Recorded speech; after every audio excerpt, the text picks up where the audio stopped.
Viewers, دجال ابھی آیا نہیں ہے اور کسی کو پتا نہیں ہے کہ اس وقت وہ کہاں ہے، لیکن روئے زمین پر ایک صحابی ایسے گزرے ہیں جنہوں نے دجال کو دیکھا بھی ہے، اس سے ملاقات بھی کی ہے اور اس سے بات چیت بھی کی ہے۔ جی ہاں، اس ملاقات میں کیا کچھ ہوا، کیا دیکھا انہوں نے، کیا سنا، انشاءاللہ یہ پوری تفصیل آپ کو بتاتے ہیں۔ حدیث مبارک میں پیارے آقا علیہ الصلوۃ والسلام کی زبانی ہمیں یہ پورا واقعہ ملتا ہے۔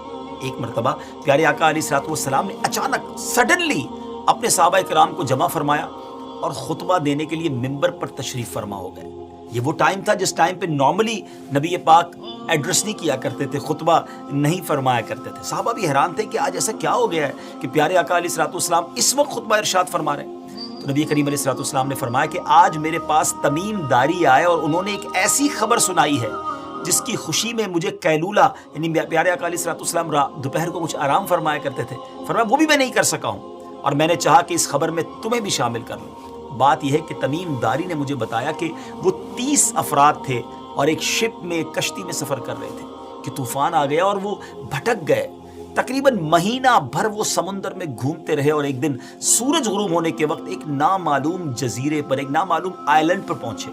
انہیں وہاں سیاہ رنگ کی مخلوق نظر آئی جس کے جسم پر بال بہت زیادہ تھے۔ انہوں نے اس سے پوچھا کہ تم کون ہو؟ اس نے کہا میں جاسوس ہوں۔ تو صحابہ نے کہا کہ ہمیں اپنے بارے میں کچھ بتاؤ۔ اس نے کہا کہ نہ میں تمہیں کچھ بتاؤں گا نہ تم سے کچھ سنوں گا، تم اس بت خانے میں جاؤ، وہاں ایک شخص تمہارا بڑی بے چینی سے ویٹ کر رہا ہے، انتظار کر رہا ہے، وہی تمہیں کچھ سنائے گا بھی، بتائے گا بھی۔ پھر وہ سب اندر چلے گئے۔ وہاں ایک شخص سختی کے ساتھ زنجیروں میں جکڑا ہوا تھا۔ اس نے پوچھا کہ تم لوگ کون ہو اور کہاں سے آئے ہو؟ تو صحابہ کرام نے جواب دیا کہ شام سے آئے ہیں۔ اس نے پوچھا کہ عرب کا کیا حال ہے؟ اور ایک شخص وہاں پیدا ہونا تھا، اس کا کیا حال ہے؟ یعنی نبی پاک علیہ الصلوۃ والسلام کے بارے میں پوچھا۔ صحابہ کرام نے کہا کہ وہ اچھے حال میں ہیں، اور ابتدا میں ان کی مخالفت ہوئی مگر اب تو تمام عرب پر وہ غالب ہو گئے ہیں اور سارا عرب ایک دین، ایک خدا کو ماننے والا ہو گیا ہے۔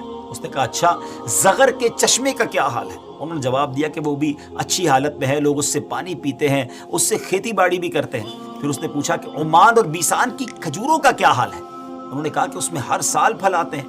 یہ سن کر اس شخص نے 3 چیخیں ماری اور بولا کہ میں دجال ہوں۔